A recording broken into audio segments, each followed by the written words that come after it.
Ok, job is done, le travail est fait. Mais on va parler de ce match-là, de ce match catastrophique du Barça. Franchement, 1-0. On est content, hein? Franchement, on est content. 3 points pris. C'était important pour relancer notre campagne de Champions League. Mais on va parler de la manière. On va parler de la manière parce que ça se voit sur mon visage. Ça s'entend dans ma façon de parler. Je suis pas content du tout. Voilà. Sinon, normalement, vous savez que quand le Barça gagne, je vais ici sous. Mais non, là, je suis pas content du tout. On va dire pourquoi. Sans plus tarder, générique.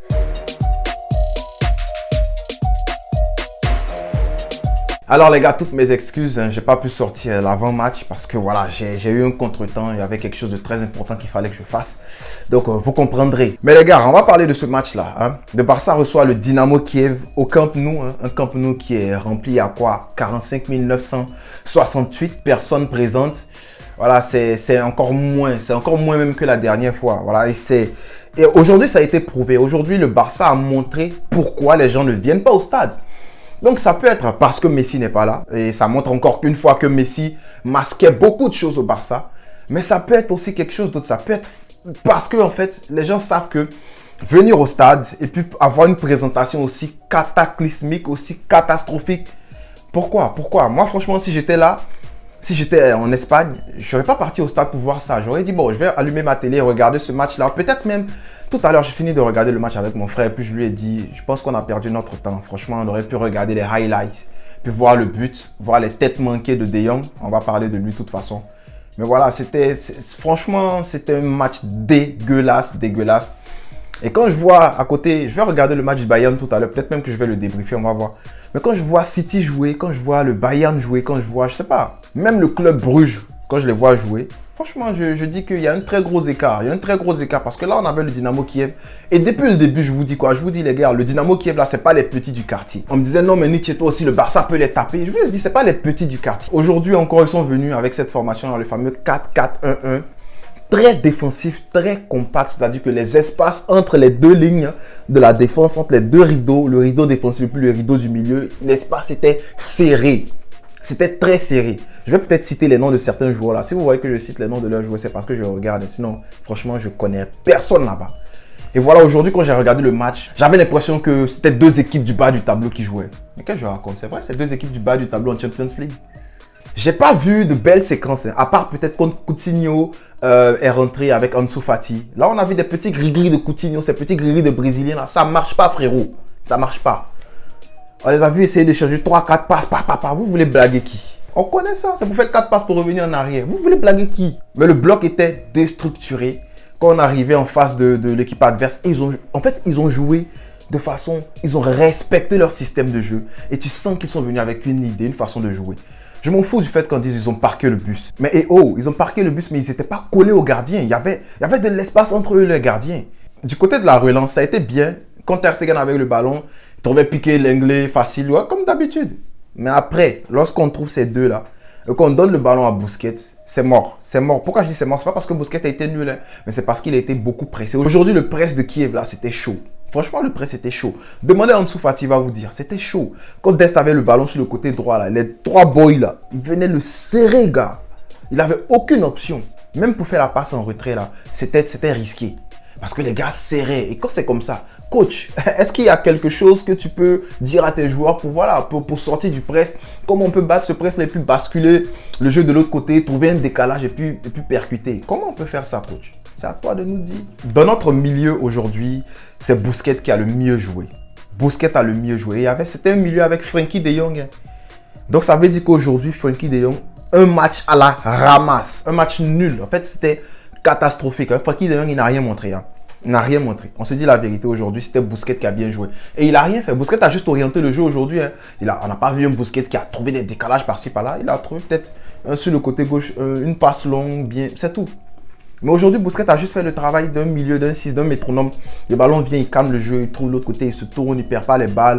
Il a bien couvert. Et voilà, il y avait une balle là même sur le côté gauche là-bas. Je me disais, hey, ils vont tuer Busquets en 1 contre 1. Il a réussi à mettre le pied. Il a eu faute, il a pris son ballon. Busquets a joué son match, il s'est géré. Busquets s'est vraiment géré aujourd'hui. Mais à part ça, Gavi, voilà, c'était pas un bon match, Gavi. C'était pas un bon match du tout. Mais normal, qu'est-ce que tu veux? C'est un jeune. Moi, je dis, je vais pas lui taper là-dessus pour le moment. Non. On va pas demander à Gavi de nous sortir des masterclass tout le temps. C'est normal. Il a le droit de faire des débats de temps en temps. Mais De Jong, il n'a pas le droit. De Jong n'a pas le droit de nous faire ça. Ça, c'était un match éclaté, Frenkie De Jong. Franchement, tombez sur moi si vous voulez, mais je pense que De Jong, il a très mal joué aujourd'hui. Jordi Alba, qui est sauvé par son assist, par sa passe décisive. Après cette passe D là, il a fait quoi d'autre? Jordi Alba, en fait, je disais ça. Je regardais le match avec mon frère. Je dis, hey, ce gars-là, le gars à gauche là, si on lui donne le ballon, il va rien faire. Et on lui donne le ballon, il fait rien. Jordi Alba, si tu veux qu'il fasse quelque chose, trouve-le en profondeur. Ou bien, je sais pas, 1-2. Ou bien, faut qu'il y ait du soutien derrière. Ou bien un appui devant. Sinon, Jordi Alba, boum, zéro.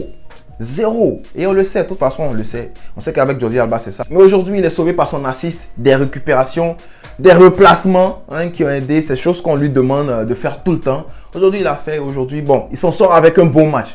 En fait, je le sors du lot. Il n'a pas été nul, je le sors du lot. Voilà, je vais dire ça comme ça. Le reste là, c'était la merde même, je vous dis ça. Mais on va en parler de toute façon. Jordi Alba, du côté de la défense, parfait. Piqué, chapeau. Piqué, très bon match, il n'y a rien à dire.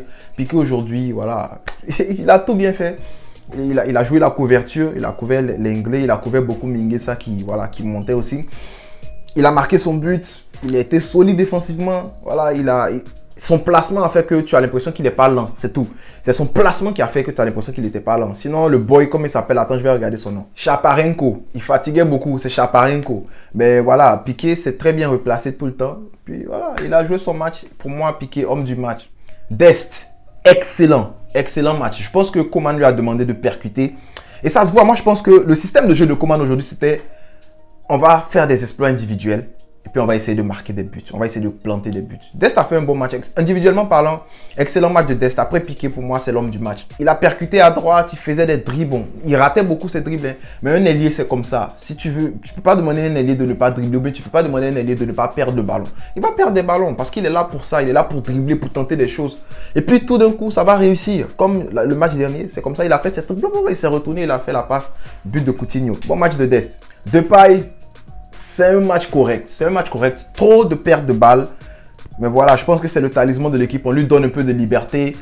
Il a été sorti aujourd'hui. Je pense que c'est à cause du Classico. Mais voilà, Depay, match correct. Pas solide, pas bon match. Voilà, c'est un match normal. Pour moi, Depay, il aurait pu faire mieux. Voilà, il aurait pu faire mieux. On sait que Turpin, c'est un... Je ne vais pas dire le nom ici, mais Turpin, c'est un faux type. Là, vraiment, c'est un maudit. Aujourd'hui, ce qu'il a fait là, l'arbitrage de Turpin, là, normalement, il y a faute sur De Jong quelque part là. C'est peut-être pas un penalty, mais il y a une faute sur De Jong. Vous savez de quoi je parle, de toute façon. Luc De Jong. Tu voris, frérot. Tu voris. Non, Luc De Jong, il est nul. 4 têtes ratées. 4 ou 5 là. 4 ou 5 têtes manquées. Avec ta longue taille là, tu peux même pas... Je sais pas, tu peux même pas cadrer une tête. Il n'y a personne. Et puis il se lève, il fait, genre la prochaine fois, il faut essayer de faire un centre comme ça. Tu te racontes quoi même? À la fin de la mi-temps, il y avait De Jong et puis Depay qui parlaient. Je pense qu'ils étaient en train de parler du niveau catastrophique de Luc De Jong. Franchement, il est trop nul ce gars-là. On a payé Luc De Jong pour venir mettre des têtes, au moins cadrer des têtes. Luc De Jong n'a même pas pu cadrer une tête. En tout cas, merci à lui parce que c'est la frappe de Luc De Jong qui était la première frappe cadrée du Barça dans cette Champions League là cette année. Ça montre le niveau catastrophique de l'équipe. Ça ne veut pas dire qu'individuellement l'équipe est mauvaise ou bien les joueurs sont mauvais.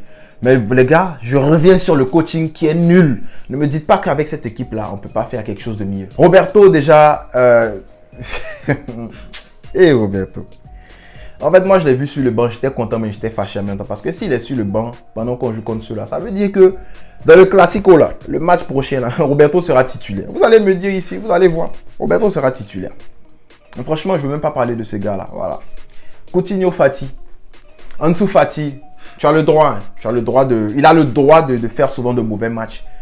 Donc, vous savez ce que je veux dire. Ça veut dire que ce match d'Ansu Fati, là, il était mauvais. Fati a fait un mauvais match. Il a fait une mauvaise entrée. Voilà. Catastrophique. Mais bon, le petit a le droit parce que depuis sa blessure, là, c'est lui qui nous sauve, c'est lui qui joue. Voilà. Donc, il a le droit de faire des matchs mauvais comme ça de temps en temps. Il a perdu beaucoup de ballons, comme son vieux père Depay. Il a fait un mauvais match, de mauvais choix. Voilà. Ansu Fati, c'était un mauvais match aujourd'hui. Coutinho, trop de gris-gris, trop de... J'ai l'impression que, voilà, les deux là, Coutinho et puis Fati, j'ai l'impression qu'ils veulent prouver. Aujourd'hui, là, Fati, c'est aujourd'hui, il voulait prouver quelque chose. Voilà, il n'a pas joué librement. Mais Coutinho là, lui, depuis qu'il est revenu, j'ai l'impression qu'il veut beaucoup prouver. Et voilà, il veut... calme-toi frérot, il y a quoi? Faut te calmer. C'est quoi ces paires de bas, ces gris que tu fais? Ça sert à rien, on sait tous que tu vas revenir sur ton pied droit. Donc les gars ils défendent, ils te donnent le côté gauche, tu peux même pas aller. Voilà, on connaît ton jeu Coutinho, voilà. Donc, mauvais match de Coutinho. La rentrée de Agüero, il a essayé d'avoir une frappe aussi, ben, voilà, ça a été contré. Mais il n'y a franchement rien à dire dans ce match-là, à part les individualités, comme je l'ai dit là.